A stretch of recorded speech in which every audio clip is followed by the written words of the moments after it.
नमस्कार मित्रों, मैं T N. Pandey, retired accounts officer BSNL, आपसे कुछ चर्चा करने आया हूँ। वास्तव में मैं सेवा संबंधी मामलों में सर्विस मैटर्स पर अपने मित्रों को सलाह देता रहता हूँ। अभी कुछ दिन पहले सेंट्रल गवर्नमेंट ने 10 ITS ऑफिसर्स और 40 रेलवे के ऑफिसर्स को अनिवार्य रूप से सेवानिवृत्त कर दिया। उनकी सेवानिवृत्ति के बाद समाज में कुछ इस तरह की खबरें फैली कि आखिर क्या बात है कि सरकार एकाएक इतने अधिकारियों को बाहर कर रही है।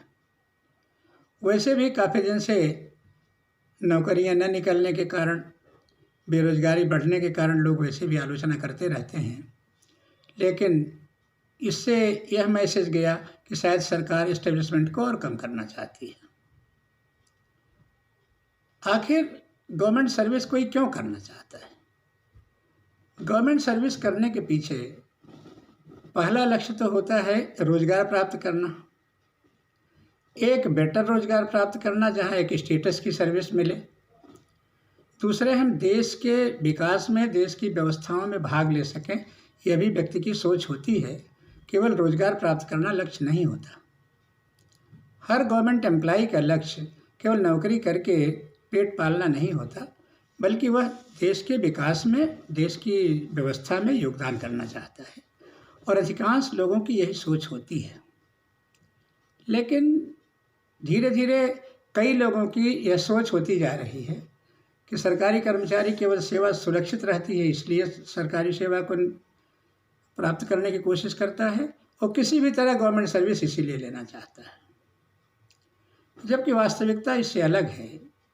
विकास कितना भी हो जाए, उस विकास को व्यवस्थित करने के लिए या उसको सुपरवाइज करने के लिए, योजनाओं को सुपरवाइज करने के लिए, सरकार की पॉलिसीज़ को लागू करने के लिए हमें सरकारी सेटअप की आवश्यकता है, और उसे सरकारी कर्मचारी ही कर सकता है। वो किसी भी सरकारी कर्मचारी किसी भी लेवल का हो सकता है। स्वाभाविक है, अपने अपने स्तर पर लोग उसका सुपरविजन करते हैं, चीफ सेक्रेटरी से लेके नीचे प्यून तक। सरकारी सेवा में मुख्य बिंदु होते हैं रिक्रूटमेंट, अपॉइंटमेंट, प्रमोशन और रिटायरमेंट। इनके तहत, जिन नियमों के तहत ये सब होता है, वो सब सेटल्ड हैं। हर सेवा के लिए अलग नियम हैं, कुछ सेवाओं के लिए कॉमन नियम हैं। और सर्विसेज करते करते व्यक्ति जब रिटायर हो जाता है, तब तक कई बार वह यह नहीं समझ पाता कि वास्तव में हमें अलग अलग स्थानों पर क्या चीज़ें जानना चाहिए था। उसने अपना काम किया, लेकिन उसकी सर्विस के विषय में जो कुछ देखना था, उसको देखने वाला एक अलग सेक्शन था, अलग अनुभाग था, अलग डिपार्टमेंट था। प्रमोशन आया, ज्वाइन कर लिया, ट्रांसफ़र हो गया, ज्वाइन कर लिया, क्लेम दे दिया, पास हो गया। कुछ कम हुआ तो चर्चा कर लिया, लेकिन वो क्लेम क्यों कम हुआ, ज़्यादा हुआ, कई लोग जानने का प्रयास नहीं करते। लेकिन कुछ लोग इसको बहुत बारीकी से जानने का प्रयास करते हैं, और हमें जानना चाहिए, क्योंकि हमारा अधिकार भी है और हमारा कर्तव्य भी है। जब इन अधिकारों को निकाला गया तो लोगों के मन में यही बात आई कि आखिर हो क्या गया। या तो ये इनफेक्टिव थे या भ्रष्ट थे।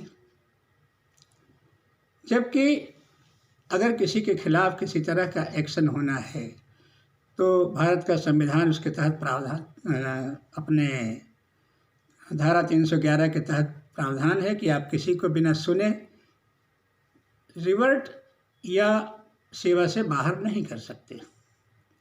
तो भी आखिर ऐसा किस केस में हो सकता है, ये कुछ प्रावधान अलग से हैं।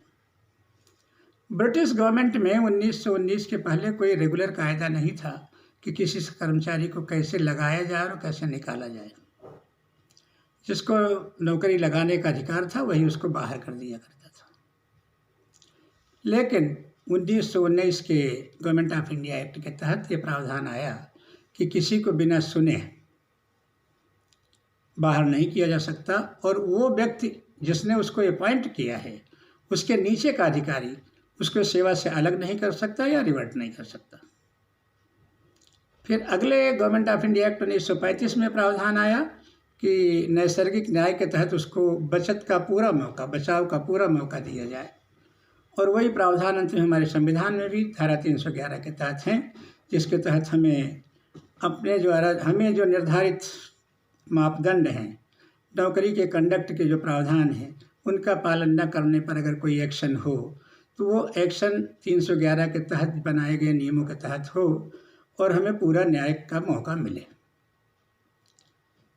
ये जो रिटायरमेंट्स हुए हैं ये फंडामेंटल रूल 56J के तहत हुए हैं, जो 1922 का कायदा है।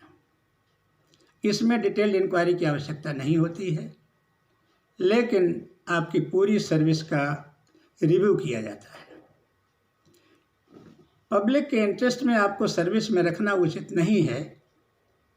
अगर ऐसा गवर्नमेंट समझती है, अपॉइंटिंग अथॉरिटी समझती है, तो अपॉइंटिंग अथॉरिटी आपको सेवा से रिटायर कर सकती है। कुछ सर्विस कंडीशंस हैं। अगर आप 35 साल के पहले अपॉइंट हुए हैं तो 50 साल की उम्र हो चुकी है, अगर क्लास 1 या क्लास 2 सर्विस में थे तो, और दूसरी शर्त है कि 55 साल की सर्विस हो चुकी हो। पेंशन रूल 48 के अब 42 हो गया है 2021 के पेंशन रूल्स के तहत। इसके तहत अगर 30 वर्ष की सेवा किसी सरकारी कर्मचारी ने पूरी की है तो उसे भी पब्लिक इंटरेस्ट में रिटायर किया जा सकता है।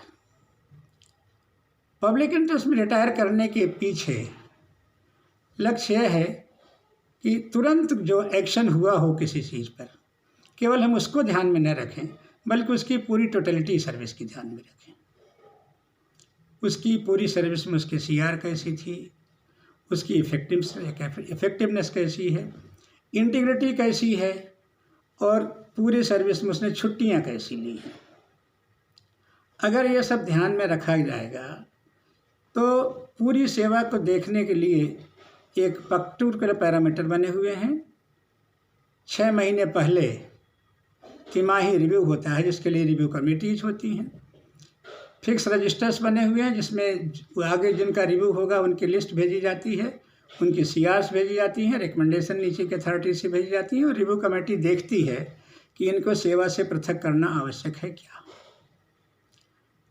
जनहित सबसे ऊपर है, मतलब प्रशासन में इफ़िशियंसी, इकोनॉमी और स्पीड, तीनों चीज़ों को मेंटेन करने के लिए हमारे अधिकारियों को, कर्मचारियों की इंटीग्रिटी पक्की होनी चाहिए, उनमें इफ़ेक्टिवनेस पक्की होनी चाहिए, और जब भी कोई ज़रूरत पड़े उनको ईमानदारी से काम करना चाहिए।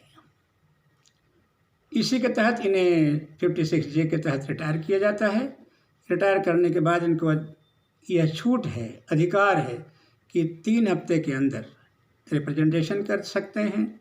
उस रिप्रेजेंटेशन को एक रिप्रेजेंटेशन कमेटी देखती है, और अगर ऐसा कुछ पाया जाता है कि रिव्यू कमेटी से कोई चूक हुई है तो इन्हें सेवा में फिर से वापस भी लिया जा सकता है। इसके प्रावधान भी उसी के साथ बने हुए हैं। इन सब चीज़ों के पीछे वास्तव में जब प्रशासन की स्वच्छ छवि और अधिकारियों की स्वच्छ छवि ही लक्ष्य है, तो हमारी जिम्मेदारी है, हमारे साथियों की जिम्मेदारी है कि हम अपने द्वारा जितने भी काम किए जा रहे हैं वो निर्धारित पैरामीटर्स के तहत हो रहे हैं। हमारे जो कंडक्ट रूल्स हैं उनका हम पूरी तरह पालन कर रहे हैं। मोटी मोटी चीज़ें होती हैं कि हम प्रॉपर्टीज़ खरीदते हैं और परमिशन नहीं ले पाते। छोटी चीज़ें हम उनका कभी ध्यान नहीं रख पाते। कुछ ऐसे लोग भी हैं जो इसका ध्यान नहीं रखते कि हम अपने नाम से नहीं, पत्नी के नाम से खरीदा हमने, या दूसरे लोगों के नाम से खरीदा, जो बाद में कहीं ना कहीं सीधे तो अप्रूव नहीं हो सकता, लेकिन पीछे से कहीं इंक्वायरी में आ सकता है। इन चीज़ों के मामले में हमें ध्यान रखना चाहिए। कंडक्ट रूल्स का पालन करते समय इंटीग्रिटी का तात्पर्य यह है कि आप तब भी बिल्कुल साफ काम कर रहे हों या वह सही काम कर रहे हों जब कोई नहीं देख रहा है। जबकि कई बार लोग यह सोचते हैं कि इसको देखने वाला तो कोई नहीं है, हम ही हैं तो इसको हम पार कर सकते हैं। इन सब को जानने के लिए हमारे पैरामीटर्स क्या हैं? तो सेंट्रल सिविल सर्विसेज के कंडक्ट रूल्स, एक्शन लेने के लिए उनका CCA रूल, हमारे BSNL का CDA रूल। CDA रूल के इन चीज़ों को हमें अपडेट रखना चाहिए। अपडेट रहने के लिए आवश्यक है कि हम कई बार यह सोचते हैं कि CCA रूल और CCS कंडक्ट रूल तो BSNL में लागू नहीं है। वास्तव में BSNL का CDA रूल बहुत संक्षिप्त है और उसको लागू करने के लिए इवन इसके रूल 59 में लिखा है कि जहाँ कहीं भी यह क्लियर नहीं है या कहीं कंट्राडिक्शन नहीं है तो CCA rule, CCS conduct rule या फंडामेंटल रूल्स के प्रावधान लागू रहेंगे। इसलिए हमको CCA रूल के साथ साथ उनका भी अध्ययन उस परिस्थिति में भी करना चाहिए जब हमें किसी के खिलाफ एक्शन न लेना हो या हमारे खिलाफ कोई एक्शन न हुआ हो। जब हम तटस्थ होकर इन ग्रंथों को या इन पुस्तकों को पढ़े रहेंगे तो हम पूरी तरह इसके अध्येता बने रहेंगे और ज़रूरत पड़ने पे हम उसका उचित पालन कर सकेंगे। जब किसी के खिलाफ कोई एक्शन हो जाता है तो नॉर्मली वो इस तरह अपने पक्ष में सोचने की कोशिश करता है या नियमों का इंटरप्रिटेशन अपने पक्ष में ढूंढने की कोशिश करता है। तटस्थ भाव से पढ़ने पर ही आप निश्चिंत रह सकते हैं कि वास्तव में इसका इम्प्लीमेंटेशन किस तरह होना चाहिए। इसके लिए यह आवश्यक है कि हम अपने सीनियर्स से, अपने साथियों से, उन लोगों से, अपने बीच कई लोग होते हैं जो इन विषयों पर इंटरेस्ट रखते हैं, तो अपने काम के बारे में जो इंस्ट्रक्शंस हैं या जो टेक्निकलिटीज़ हैं उनके जानने के अलावा अपने कंडक्ट रूल्स को और हमें क्या करना चाहिए क्या नहीं करना चाहिए इसके लिए भी अपडेट रहने की आवश्यकता है। आगे मैं आप सबको फिर से कभी दूसरे वीडियो में मिलूँगा। धन्यवाद।